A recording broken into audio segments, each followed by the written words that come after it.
ಏಳನೇ ದಿನವೂ ಸಂಸತ್ನಲ್ಲಿ ಪ್ರತಿಭಟನೆ ಮುಂದುವರಿತಾ ಇದೆ. ವಿಪಕ್ಷಗಳ ಗದ್ದಲದಿಂದಾಗಿ ಪದೇ ಪದೇ ಕಲಾಪ ಮುಂದೂಡಿಕೆ ಆಗ್ತಾ ಇದೆ. ವಿದ್ಯಾರ್ಥಿಗಳ ಮೇಲೆ ಲಾಠಿ ಚಾರ್ಜ್ಗೆ ವಿಪಕ್ಷ ಖಂಡನೆಯನ್ನ ವ್ಯಕ್ತಪಡಿಸ್ತಾ ಇದ್ದು, ಸದನದಲ್ಲಿ ಅಮಿತ್ ಶಾ ಸ್ಪಷ್ಟನೆಗೆ ಇಂಡಿಯಾ ಒಕ್ಕೂಟ ಪಟ್ಟನ್ನ ಹಿಡಿದಿದೆ. ಯಾವುದೇ ಚರ್ಚೆಗೆ ಅವಕಾಶವನ್ನ ನೀಡ್ತಾ ಇಲ್ಲ ಅಂತ ಹೇಳಿಕೊಂಡು ವಿಪಕ್ಷಗಳು ಸಮರ ಸಾರಿವೆ. ಸರ್ಕಾರದ ವಿರುದ್ಧ ಮಲ್ಲಿಕಾರ್ಜುನ ಖರ್ಗೆ, ಪ್ರಿಯಾಂಕಾ ಗಾಂಧಿ, ಅಖಿಲೇಶ್ ಯಾದವ್ ಕಿಡಿಕಾರ್ತಾ ಇದ್ದಾರೆ. ಹೀಗೆ ಏಳನೇ ದಿನವೂ ಕೂಡ ಸಂಸತ್ನಲ್ಲಿ ಪ್ರತಿಭಟನೆ ಗದ್ದಲ ಅನ್ನುವಂಥದ್ದು ಮುಂದುವರಿತಾ ಇದೆ. ವಿದ್ಯಾರ್ಥಿಗಳ ಮೇಲೆ ಲಾಠಿ ಚಾರ್ಜ್ಗೆ ವಿಪಕ್ಷಗಳು ಖಂಡನೆಯನ್ನ ವ್ಯಕ್ತಪಡಿಸುತ್ತಾ ಅಮಿತ್ ಶಾ ಇದಕ್ಕೆ ಉತ್ತರ ಕೊಡಬೇಕು ಅನ್ನುವಂಥದ್ದು ವಿಪಕ್ಷಗಳ ಒತ್ತಾಯ. ಆದರೆ ಸರ್ಕಾರ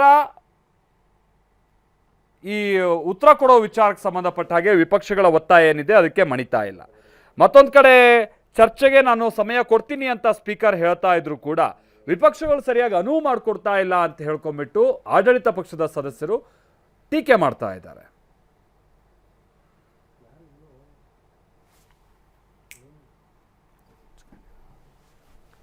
ಸರ್ಕಾರದ ವಿರುದ್ಧ ಮಲ್ಲಿಕಾರ್ಜುನ ಖರ್ಗೆ, ಪ್ರಿಯಾಂಕಾ ಗಾಂಧಿ ವಾಗ್ದಾಳಿಯನ್ನ ನಡೆಸ್ತಾ ಇದ್ದು, ಸರ್ಕಾರ ತನ್ನ ಹೊಣೆಗಾರಿಕೆಯಿಂದ ನುಣುಚ್ಕೊಳ್ಳೋ ಪ್ರಯತ್ನ ಇದು ಅಂತ ಹೇಳ್ಕೊಂಡು ಟೀಕೆ ಮಾಡ್ತಾ ಇದೆ. ಇನ್ನೊಂದು ವಿಚಾರ ಅಂತ ಅಂದ್ರೆ, ಈ ಪರೀಕ್ಷೆಯ ಅಕ್ರಮವನ್ನು ತಡೆಗಟ್ಟುವಂತ ನಿಟ್ಟಿನಲ್ಲಿ ತಿದ್ದುಪಡಿ ಬಿಲ್ ಅನ್ನ ಇವತ್ತು ಮಂಡಿಸಲಾಗಿದೆ. ಸೊ ಹೊಸ ಕಾನೂನನ್ನು ತರುವಂತ ನಿಟ್ಟಿನಲ್ಲಿ ಸರ್ಕಾರ ಸಿದ್ಧತೆಯಲ್ಲಿ ತೊಡಗಿದೆ. ಸೊ ಆ ನೂತನ ಬಿಲ್ ಮೇಲೆ ಅಥವಾ ಮಸೂದೆ ಮೇಲೆ ಚರ್ಚೆ ಆಗಬೇಕಿದೆ. ಅದಾದ ನಂತರಲ್ಲೇ ಅದಕ್ಕೆ ಏನಾದರೂ ಸೇರಿಸುವಂಥದ್ದು ಅಥವಾ ಏನಾದರೂ ಡಿಲೀಟ್ ಮಾಡುವಂಥದ್ದು ಅದರಿಂದ ಈ ಕರಡು ಮಸೂದೆಯಲ್ಲಿ ಆ ವಿಚಾರದ ಬಗ್ಗೆ ಗಮನವನ್ನು ಕೊಡಬೇಕಾಗಿದೆ. ಆದರೆ ಅದರ ಕಡೆಗೆ ಇಲ್ಲಿ ವಿಪಕ್ಷ ಚರ್ಚೆಗೆ ಮುಂದಾಗ್ತಾ ಇಲ್ಲ ಅಂತ ಹೇಳ್ಕೊಂಡು ಆಡಳಿತ ಪಕ್ಷದ ಸದಸ್ಯರುಗಳು ಕೂಡ ವಿಪಕ್ಷದ ಕಡೆಗೆ ಆರೋಪವನ್ನು ಮಾಡ್ತಾ ಇದ್ದಾರೆ. ಆದರೆ ಹೌದಪ್ಪ, ನೀವು ಸಚಿವರ ರಾಜೀನಾಮೆ ಕೊಟ್ರಿ, ಓಕೆ, ವಿದ್ಯಾರ್ಥಿಗಳ ಮೇಲೆ ಲಾಠಿ ಚಾರ್ಜ್ ಮಾಡೋಕ್ಕೆ ಅನುಮತಿ ಕೊಟ್ಟಿದ್ಯಾರು, ಮತ್ತೆ ಅಲ್ಲಿ ಬಳಸಿರುವಂಥ ಕೆಲ ಬುಲೆಟ್ಗಳು, ಈ ವಿಚಾರ ಎಲ್ಲ ಭಾಳ ಚರ್ಚೆಯಲ್ಲಿದೆ. ಈಗ ಅದ್ರ ಬಗ್ಗೆ ಮೊದಲಿಗೆ ಅಮಿತ್ ಶಾ ಉತ್ತರ ಕೊಡಬೇಕು ಅನ್ನುವಂಥದ್ದು ವಿಪಕ್ಷಗಳ ಒತ್ತಾಯ ಆಗಿದೆ. ಸೊ ಇವರಿಬ್ಬರ ನಡುವಿನ ಈ ಗಲಾಟೆಯಿಂದಾಗಿ ಏಳನೇ ದಿನದ ಇವತ್ತಿನ ಕಲಾಪ ಕೂಡ ಬಲಿಯಾಗ್ತಾ ಇದೆ ಅನ್ನುವಂಥದ್ದು ಬಹಳ ದುರಂತದ ಸಂಗತಿಯಾಗಿದೆ.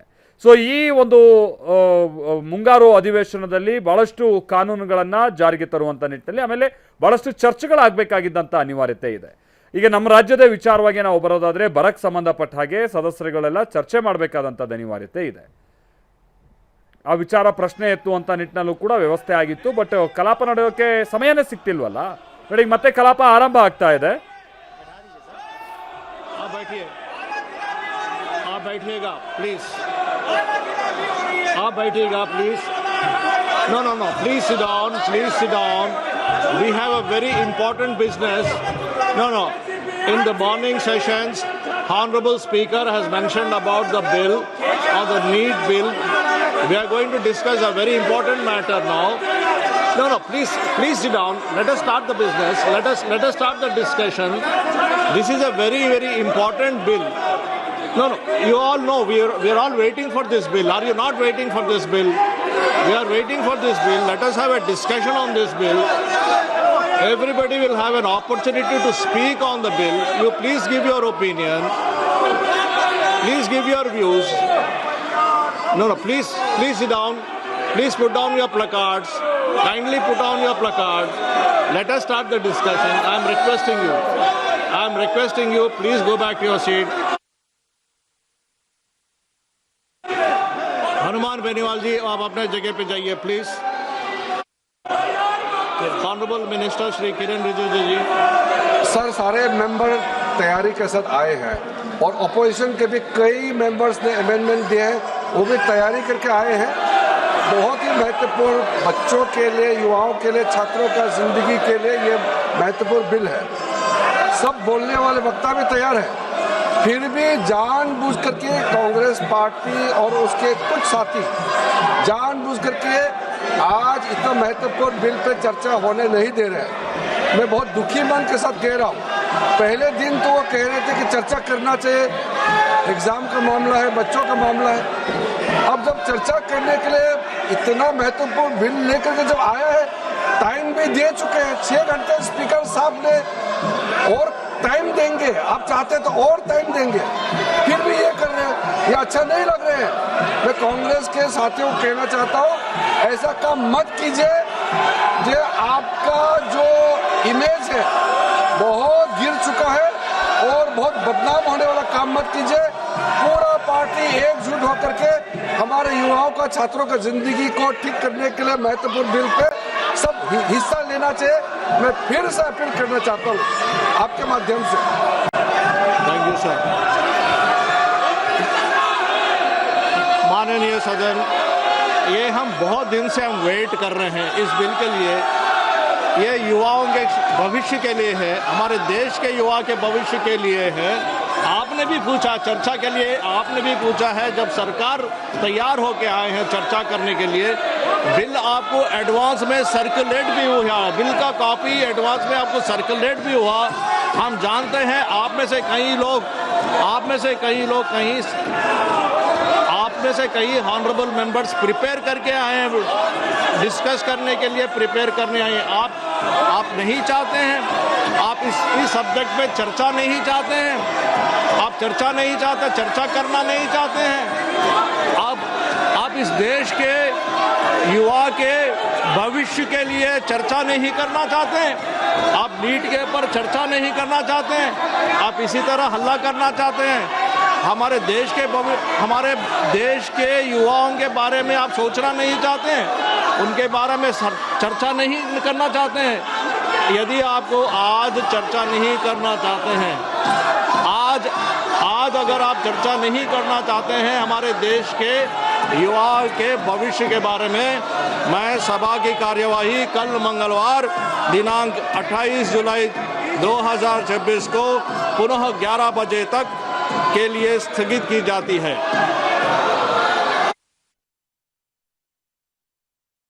ಲೋಕಸಭೆ ಕಲಾಪವನ್ನ ಮತ್ತೆ ಮುಂದೂಡಲಾಗಿದೆ. ಬಹಳ ದುರಂತದ ಸಂಗತಿ ಇದು. ಅಲ್ಲಿ ಸ್ಪೀಕರ್ ಕೃಷ್ಣ ಪ್ರಸಾದ್ ಅವರು ಬಹಳ ಕ್ಲಿಯರ್ ಆಗಿ ಹೇಳ್ತಾ ಇದ್ದಾರೆ. ಸ್ಪೀಕರ್ ಪೀಠದಲ್ಲಿರುವಂಥವರು ಕೃಷ್ಣ ಪ್ರಸಾದ್ ಅವರು ಒಂದು ಮನವಿಯನ್ನ ಮಾಡ್ಕೊಳ್ತಾ ಇದ್ದಾರೆ. ಬಿಲ್ ಸಿದ್ಧ ಆಗಿ ಬಂದಿದೆ, ಈ ಮಸೂದೆ ಮೇಲೆ ಚರ್ಚೆ ಮಾಡೋಣ, ತಿದ್ದುಪಡಿ ಮಸೂದೆ ಮೇಲೆ ಹೊಸ ಕಾನೂನು ತರುವಂಥ ನಿಟ್ಟಿನಲ್ಲಿ ನಾವೆಲ್ಲರೂ ಒಂದಾಗಿ ವಿದ್ಯಾರ್ಥಿಗಳ ಭವಿಷ್ಯವನ್ನ ಗಮನದಲ್ಲಿಟ್ಕೊಳ್ಳೋಣ. ಈ ಥರದ ವಿಚಾರ ಬಹಳ ಕನ್ವಿನ್ಸ್ ಮಾಡೋದಕ್ಕೆ ಅವ್ರು ಪ್ರಯತ್ನ ಪಡ್ತಾ ಇದ್ದಾರೆ. ಬಟ್ ಕಾಂಗ್ರೆಸ್ ಸೇರಿದಾಗೆ ವಿಪಕ್ಷ ಸದಸ್ಯರುಗಳು ಬಿಲ್ ಮೇಲಿನ ಚರ್ಚೆಗೆ ಇಲ್ಲಿ ಮುಂದಾಗದೇ ಇರುವಂಥದ್ದು ಬಹಳ ದುರಂತದ ಸಂಗತಿ. ಇದು ವಿಚಾರ ಅಂತಂದ್ರೆ ಹೌದು, ಇಲ್ಲಿ ವಿಪಕ್ಷಗಳ ಒತ್ತಾಯ ಏನಿದೆ ಅಂತಂದ್ರೆ ಅಮಿತ್ ಶಾ ಇದಕ್ಕೆ ಸಂಬಂಧಪಟ್ಟಂಗೆ ಉತ್ತರ ಕೊಡಬೇಕು, ಮೊನ್ನೆ ಆದಂಥ ಗಲಾಟೆಗೆ ಸಂಬಂಧಪಟ್ಟ ಹಾಗೆ. ಹೌದಪ್ಪ, ಈಗ ಅಮಿತ್ ಶಾ ಉತ್ತರ ಕೊಡೋದಕ್ಕೆ ಸಿದ್ಧ ಇಲ್ಲ. ಬಟ್ ಈ ಕ್ಷಣದಲ್ಲಿ ತುರ್ತಾಗಿ ಆಗಬೇಕಾಗಿರುವಂಥದ್ದೇನು, ಈ ತಿದ್ದುಪಡಿ ಕಾನೂನನ್ನು ತರೋದಕ್ಕೆ ಏನು ಹೊರಟಿದಲ್ಲ, ಆದರೂ ಆ ಬಿಲ್ ಮೇಲೆ ಚರ್ಚೆ ಆಗಬೇಕಲ್ವಾ. ಸೊ ಅದರ ಸಾಧಕ ಬಾಧಕಗಳ ಬಗ್ಗೆನೂ ಕೂಡ ಸ್ವಲ್ಪ ತಿಳಿದುಕೊಳ್ಬೇಕಲ್ವಾ. ಸುದೀರ್ಘ 5 ಗಂಟೆಯ ಚರ್ಚೆಗೆ ಸ್ಪೀಕರ್ ಆಗ ಸ್ವಲ್ಪ ಹೊತ್ತಿನ ಮುಂಚೆ ಕಲಾಪ ಮುಂದೂಡುವಂಥ ಸಂದರ್ಭದಲ್ಲಿ ಮನವಿಯನ್ನು ಮಾಡಿಕೊಂಡಿದ್ದರು. ಬಟ್ ಈಗಲೂ ಕೂಡ ವಿಪಕ್ಷಗಳು ಅದಕ್ಕೆ ಬೆಂಬಲವನ್ನು ಕೊಡ್ತಾ ಇಲ್ಲ, ತಕರಾರನ್ನು ತೆಗಿತಾ ಇದ್ದಾವೆ, ಗದ್ದಲವನ್ನು ಎಬ್ಬಿಸ್ತಾ ಇವೆ. ಈ ಕಾರಣಕ್ಕಾಗಿಯೇ ಲೋಕಸಭಾ ಕಲಾಪವನ್ನು ನಾಳೆಗೆ ಮುಂದೂಡಿಕೆ ಮಾಡಲಾಗಿದೆ.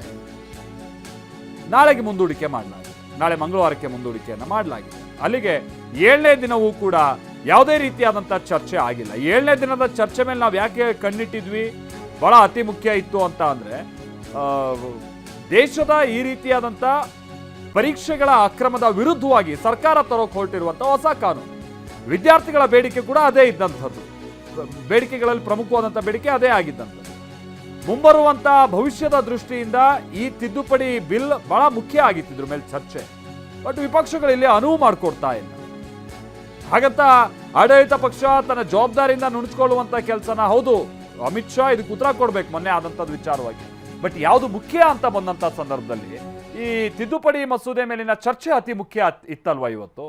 ಬಟ್ ಅದ್ರ ಕಡೆಗೆ ಇಲ್ಲಿ ಸಂಸತ್ನ ಸದಸ್ಯರು ಗಮನ ಕೊಡದೇ ಇರೋದು, ಇವ್ರಿಗಿರುವಂಥ ಕಾಳಜಿ ಏನು ಮತ್ತೊಂದು ಇದ್ರ ಬಗ್ಗೆ ಎತ್ತಿ ತೋರಿಸ್ತಾ ಇದೆ ಸಂಗತಿ.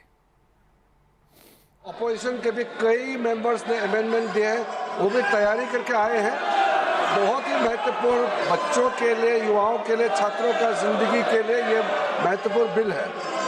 सब बोलने वाले वक्ता भी तैयार है, फिर भी जानबूझ करके कांग्रेस पार्टी और उसके ಹರೀಶ್ ನಮ್ಗೆ ಇದಕ್ಕೆ ಸಂಬಂಧಪಟ್ಟಂಗೆ ಡೀಟೇಲ್ಸ್ ಅನ್ನ ಕೊಡ್ತಾರೆ. ನಮ್ಮ ಜೊತೆಗೆ ನೇರ ಸಂಪರ್ಕದಲ್ಲಿ ಜಾಯ್ನ್ ಆಗ್ತಾ ಇದ್ದಾರೆ. ಹರೀಶ್, ಭವಿಷ್ಯದ ಈ ಸ್ಪರ್ಧಾತ್ಮಕ ಪರೀಕ್ಷೆಗಳನ್ನ ಗಮನದಲ್ಲಿ ಇಟ್ಕೊಂಡು ಈಗ ತಂದಿರುವಂತ ಬಿಲ್ ಏನಿದೆ ಅದ್ರ ಮೇಲಿನ ಚರ್ಚೆ ಅತಿ ಮುಖ್ಯ ಇತ್ತು. ಬಟ್ ಇಲ್ಲಿ ವಿಪಕ್ಷಗಳು ಈ ಕ್ಷಣದಲ್ಲೂ ಕೂಡ ಅನುವು ಮಾಡಿಕೊಡ್ತಾ ಇಲ್ಲ. ಬಹುಶಃ ಇದು ಎಲ್ಲಿ ತನಕ ಈ ಹೈಡ್ರಾಮಾ ಮುಂದುವರ್ಸ್ಕೊಂಡು ಹೋಗುತ್ತೆ ಅಂತ ಹೇಳ್ಕೊಂಡು ಹರೀಶ್? ಮಾಲ್ತೇಶ್, ಪರೀಕ್ಷೆಗಳಲ್ಲಿನ ಅಕ್ರಮವನ್ನು ತಡೆಯಲಿಕ್ಕೆ ಈಗ ತಿದ್ದುಪಡಿ ಮಸೂದೆ ಲೋಕಸಭೆಯಲ್ಲಿ ಮಂಡನೆ ಆಗಿದೆ. ಇವತ್ತು ಬೆಳಗ್ಗೆ 12 ಗಂಟೆಗೆ ಬಿಲ್ ಮಂಡನೆ ಆಯಿತು. ಬಿಲ್ ಮಂಡನೆ ಆದ ಬಳಿಕವೂ ಕೂಡ ಚರ್ಚೆಗೆ ಅವಕಾಶ ಸಿಗುತ್ತೆ ಅನ್ನುವಂಥ ನಿಟ್ಟಿನಲ್ಲೇ ಚರ್ಚೆಗಳಾಗಿತ್ತು. ಆದರೆ 12 ಗಂಟೆಗೆ ಮತ್ತೆ ಗದ್ದಲ ಶುರುವಾಯಿತು. ಪ್ರತಿಪಕ್ಷಗಳು ಗದ್ದಲವನ್ನು ಮಾಡಿದ್ವು. ಅಂದರೆ ಅಮಿತ್ ಶಾ ಅವರು ಲೋಕಸಭೆಯಲ್ಲಿ ಉತ್ತರವನ್ನು ಕೊಡಲೇಬೇಕು ಅನ್ನುವಂಥ ನಿಟ್ಟಿನಲ್ಲಿ 20ನೇ ತಾರೀಕು ಆದಂತಹ ಪೊಲೀಸರು ಹಾಗೂ ವಿದ್ಯಾರ್ಥಿಗಳ ನಡುವಿನ ಸಂಘರ್ಷ ಏನಿದೆ, ಇಲ್ಲಿ ಬೇಕು ಅಂತಲೇ ವಿದ್ಯಾರ್ಥಿಗಳನ್ನ ಟಾರ್ಗೆಟ್ ಮಾಡಿ ಪೆಲೆಟ್ ಗನ್ ಅಶ್ರುವಾಯುವನ್ನು ಸಿಡಿಸಲಾಗಿದೆ ಅನ್ನುವಂಥ ಆರೋಪವನ್ನು ವಿಪಕ್ಷಗಳು ಮಾಡ್ತಿರುವಂಥದ್ದು. ಇದಕ್ಕೆ ಗೃಹ ಸಚಿವರು ಆದೇಶವನ್ನು ನೀಡಿದ್ರ ಅಥವಾ ಆದೇಶವನ್ನು ನೀಡಿರಲಿಲ್ವಾ? ಯಾಕೆ ಈ ರೀತಿಯಾದಂಥ ದಾಳಿಯನ್ನು ವಿದ್ಯಾರ್ಥಿಗಳ ಮೇಲೆ ಮಾಡಲಾಯಿತು? ಇದಕ್ಕೆ ಗೃಹ ಸಚಿವರು ಉತ್ತರವನ್ನು ಕೊಡಬೇಕು. ಮತ್ತು ಪ್ರಧಾನಿ ನರೇಂದ್ರ ಮೋದಿಯವರು ದೇಶದ ಯುವ ಜನತೆ ಮತ್ತು ವಿದ್ಯಾರ್ಥಿಗಳ ಕ್ಷಮೆ ಕೇಳಬೇಕು ಅಂತ ವಿಪಕ್ಷಗಳು ನಿರಂತರವಾದ ಪ್ರತಿಭಟನೆಯನ್ನು ಮಾಡಿದ್ರು. ಮತ್ತು 12 ಗಂಟೆಗೆ ಚರ್ಚೆ ಆಗಬೇಕಾಗಿದ್ದಂತಹ ಮಸೂದೆ ಯಾವಾಗಲೂ ಕೂಡ ಚರ್ಚೆ ಆಗಲಿಲ್ಲ. ಮತ್ತು ಕಲಾಪವನ್ನು ಮುಂದೂಡಲಾಯಿತು. ಮತ್ತು 2 ಗಂಟೆಗೆ ಶುರುವಾದಂತಹ ಕಲಾಪದಲ್ಲಿ ಮತ್ತೆ ಚರ್ಚೆಗೆ ಅವಕಾಶ ಸಿಗುತ್ತೆ ಅನ್ನುವಂಥ ನಿಟ್ಟಿನಲ್ಲಿ ಚರ್ಚೆ ಆಗಿತ್ತು. ಆದರೆ ವಿಪಕ್ಷಗಳು ಮತ್ತೆ ಇದೇ ಬೇಡಿಕೆಗಳನ್ನು ಮುಂದಿಟ್ಟು ಗದ್ದಲ ಶುರು ಮಾಡಿದ್ವು. ಆಗಲೂ ಕೂಡ ಚರ್ಚೆ ಆಗಲಿಲ್ಲ. ಮತ್ತೆ 3 ಗಂಟೆಗಳ ಸಮಯವನ್ನು ನೀಡಿ 5 ಗಂಟೆಗೆ ಕಲಾಪವನ್ನು ಮುಂದೂಡಲಾಯಿತು. 5 ಗಂಟೆಗೆ ಶುರುವಾದಂತಹ ಕಲಾಪದಲ್ಲಿ ಸ್ಪೀಕರ್ ಪೀಠದಲ್ಲಿದ್ದಂತಹ ಕೃಷ್ಣ ಪ್ರಸಾದ್ ಅವರು ವಿಪಕ್ಷಗಳಿಗೆ ಮನವಿಯನ್ನು ಮಾಡಿಕೊಂಡ್ರು. ಇದು ಅತ್ಯಂತ ಮಹತ್ವದ ಬಿಲ್ ಆಗಿದೆ. ದೇಶದ ವಿದ್ಯಾರ್ಥಿಗಳು ಹಾಗೂ ಯುವಜನರ ಭವಿಷ್ಯವನ್ನು ರೂಪಿಸುವಂಥ ಬಿಲ್ ಇದು. ಈ ಬಿಲ್ ಮೇಲೆ ಚರ್ಚೆ ಆಗಲಿಕ್ಕೆ ಅವಕಾಶವನ್ನು ವಿಪಕ್ಷಗಳು ಕೊಡಬೇಕು ಅನ್ನುವಂಥ ನಿಟ್ಟಿನಲ್ಲಿ ಮನವಿಯನ್ನು ಮಾಡಿಕೊಂಡ್ರು. ಆದರೂ ಕೂಡ ವಿಪಕ್ಷಗಳು ತಮ್ಮ ಪಟ್ಟಿಯನ್ನು ಸಡಿಸಲಿಲ್ಲ. ಅಂದರೆ ಅಮಿತ್ ಶಾ ಅವರು ಉತ್ತರವನ್ನು ಕೊಡಲೇಬೇಕು ಅನ್ನುವಂಥ ನಿಟ್ಟಿನಲ್ಲಿ ಪಟ್ಟನ್ನು ಹಿಡಿದಿದ್ದಂಥದ್ದು. ಜೊತೆಗೆ ಸಂಸದೀಯ ವ್ಯವಹಾರಗಳ ಖಾತೆ ಸಚಿವರಾದಂತಹ ಕಿರಣ್ ರಿಜಿಜು ಅವರು ಕೂಡ ಮನವಿಯನ್ನು ಮಾಡಿಕೊಂಡ್ರು. ವಿದ್ಯಾರ್ಥಿಗಳ ಭವಿಷ್ಯಕ್ಕಾಗಿ ನಾವು ಈ ಬಿಲ್ಲನ್ನು ತಂದಿದ್ದೇವೆ, ಚರ್ಚೆ ಮಾಡಲಿಕ್ಕೆ ಎಲ್ಲರೂ ಕೂಡ ತಯಾರಿಯನ್ನು ನಡೆಸಿದ್ದೇವೆ, ಚರ್ಚೆ ಮಾಡುವವರು ಕೂಡ ಬಂದಿದ್ದಾರೆ. ವಿಪಕ್ಷಗಳು ಯಾಕೆ ಈ ರೀತಿಯಾದ ಹೊಣೆಗಾರಿಕೆಯನ್ನು ತೋರ್ತಿಲ್ಲ? ಯಾಕೆ ಚರ್ಚೆಯಿಂದ ಓಡ್ತಾ ಇವೆ? ಚರ್ಚೆಯಲ್ಲಿ ಭಾಗಿಯಾಗಬೇಕು. ಬಿಲ್ನಲ್ಲಿ ಚರ್ಚೆಗೆ ಭಾಗಿಯಾಗಿ ವಿದ್ಯಾರ್ಥಿಗಳ ಭವಿಷ್ಯನ ರೂಪಿಸುವಂಥ ಬಿಲ್ಲನ್ನು ಪಾಸ್ ಮಾಡಿಕೊಡ್ಬೇಕು ಅನ್ನುವಂಥ ನಿಟ್ಟಿನಲ್ಲಿ ಮನವಿಯನ್ನು ಮಾಡಿಕೊಳ್ತಾರೆ. ಆದರೂ ಕೂಡ ವಿಪಕ್ಷಗಳು ಯಾವುದೇ ರೀತಿಯಾದಂತಹ ಪಟ್ಟನ್ನು ಸಡಿಲಿಸೋದಿಲ್ಲ.